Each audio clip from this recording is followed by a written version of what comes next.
दोस्तों आज की इस वीडियो में हम लोग माध्य निकालना सीखेंगे। तो मैं सबसे पहले एक बात बताना चाहता हूँ, ये वीडियो कक्षा 10 वाले बच्चों के लिए बहुत ही महत्वपूर्ण है। क्यों महत्वपूर्ण है? क्योंकि आपको माध्य निकालने के लिए आपके बोर्ड एग्ज़ाम में एक क्वेश्चन कन्फर्म में आएगा। ठीक है, एक क्वेश्चन कन्फर्म में आएगा, तो आप लोग इस वीडियो को ज़रूर देखिएगा।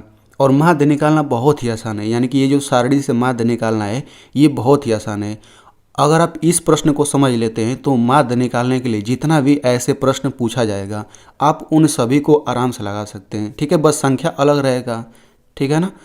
तो चलिए हम लोग इस सवाल को लगाने से पहले हम लोग कुछ बेसिक समझ लेते हैं, माध्य का सूत्र भी देख लेते हैं, उसके बाद हम लोग इस सवाल को लगाएंगे।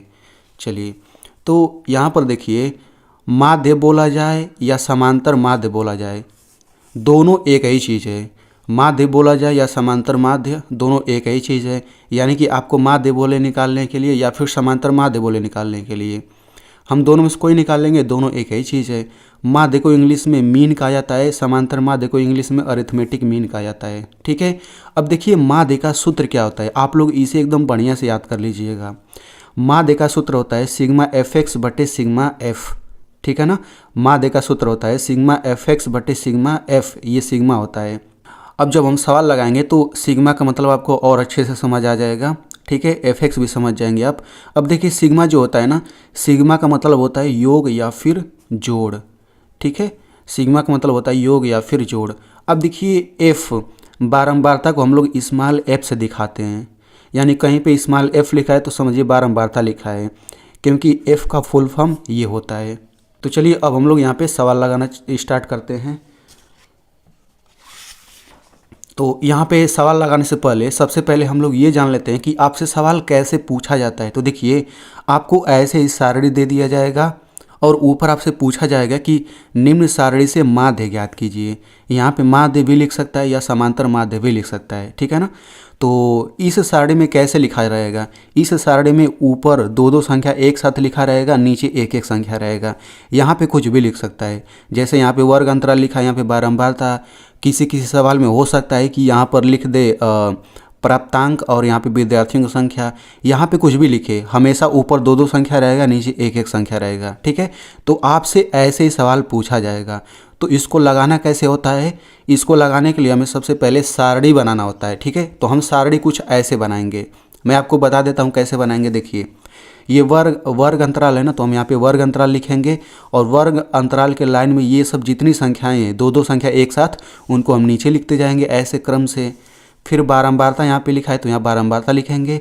ये सब लाइन में ये सब जो लिखा हुआ है इन सबको हम नीचे लिख लेंगे। ठीक है, तो अभी जो आपको ये दिख रहा है, अभी तो मैंने ये प्रश्न ही वाला उतारा है। ठीक है, प्रश्न से कुछ भी अलग नहीं है, तो आपको इतना उतार लेना है। और देखिए, एक खाना ये हो गया, दूसरा खाना ये हो गया और तीसरा खाना ये नीचे हो गया, इतना आपको एक्स्ट्रा बना लेना है। ठीक है, तो अभी तो मैंने जितना प्रश्न में लिखा है बिल्कुल उतना ही लिखा है, तो इतना तो आप लिख लेंगे। इसके बाद आपको एकदम अच्छे से अब आपको समझना है। ठीक है, काफ़ी आसान क्वेश्चन है, केवल एक समझ लीजिए, आराम से सभी क्वेश्चन लगा लेंगे। तो देखिए, इतना लिखने के बाद यहाँ पे ये बारंबारता होता है, तो यहाँ पे हम स्मॉल एफ से इसको दिखा देंगे। ठीक है ना, स्मॉल एफ लिख लेंगे। हमेशा याद रखिएगा, ये दो दो संख्या होता है, ये एक एक संख्या, जो एक एक संख्या लिखा रहता है यही आपका एफ होता है। तो यहाँ पे बारंबारता लिखा रहे या विद्यार्थियों की संख्या लिखा रहे, कुछ भी लिखा रहे, हमेशा इसको आप एफ लिख लेंगे। एफ लिखना बहुत ही ज़रूरी है। अब एफ लिखने के बाद अब मैं आपको बताता हूँ। देखिए, सूत्र में एक्स होता है, तो यहाँ से तो एफ निकलेगा, अब हमें एक्स भी निकालना पड़ता है। ठीक है, तो हम यहाँ पे एक्स लिख लेते हैं यहाँ पे। ठीक है ना, अब यहाँ पे एक्स निकालेंगे, तो एक्स कहाँ से निकलेगा, देखिए ये जो वर्ग अंतराल है, यहाँ पे जो दो दो संख्या है ना, इन्हीं को जोड़ के बटा दो करना है, जो आएगा वही एक्स लिखना है। मैं अभी आपको समझाता हूँ। देखिए, यहाँ पे 0 10 है ना, तो इनको ऐसे कर लीजिए, 0 + 10 दोनों को जोड़ लीजिए और बटा 2 करिए, इसी को हल करिए, जो आएगा वही तो यहाँ लिखना रहता है। तो 0 और 10 जोड़ेंगे तो ये 10 ही होगा, बटा 2। अब 2 से 10 में भाग करिए तो ये हो जाएगा 5, यानी कि वही 5 यहाँ पे लिख दीजिए। ठीक है, बिल्कुल उसी तरह से यहाँ पे 10 और 20 है, तो 10 20 दोनों संख्या है, तो 10 और 20 को जोड़ लीजिए, बटा 2। नीचे बटा 2 ही आप हमेशा लगाएंगे।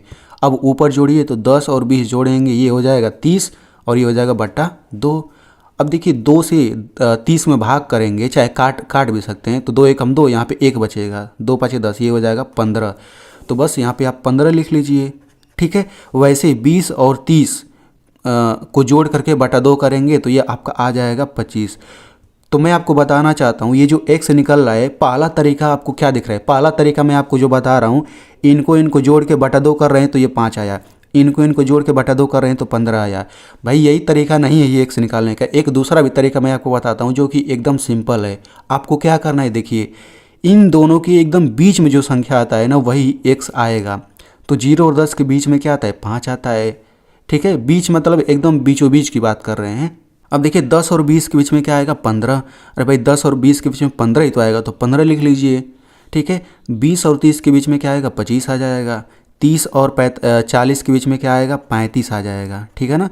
अगर आप इनको जोड़ करके बटा 2 करेंगे ना तो यही आएगा, कुछ भी अलग आने वाला नहीं है। 40 और 50 को मतलब जोड़ के बटा 2 करेंगे तो ये आपका आ जाएगा 45, क्योंकि 40 और 50 के बीच में 45 होता है। तो सिंपल जो ये x आ रहा है इन दोनों के बीच वाला जो रहेगा वही लिख लेना है। ठीक है, क्योंकि जोड़ के बटा 2 करेंगे तो यही आने वाला है। इतना हो गया। अब हमें fx निकालना पड़ता है, तो हम यहाँ पे लिख लेते हैं f इंटू एक्स। ठीक है, fx का मतलब हो गया f इंटू एक्स। ये आपको प्रश्न लगाते समय नहीं लिखना है, ये रफ में करना है, केवल प्रश्न लगाते समय कापी में यही लिखना है। ठीक है ना। तो ये हम fx निकालते हैं तो f गुणा x। अब देखिए ये f वाले के नीचे ये सब f लिखा हुआ है और ये x वाले के नीचे सब x लिखा हुआ है।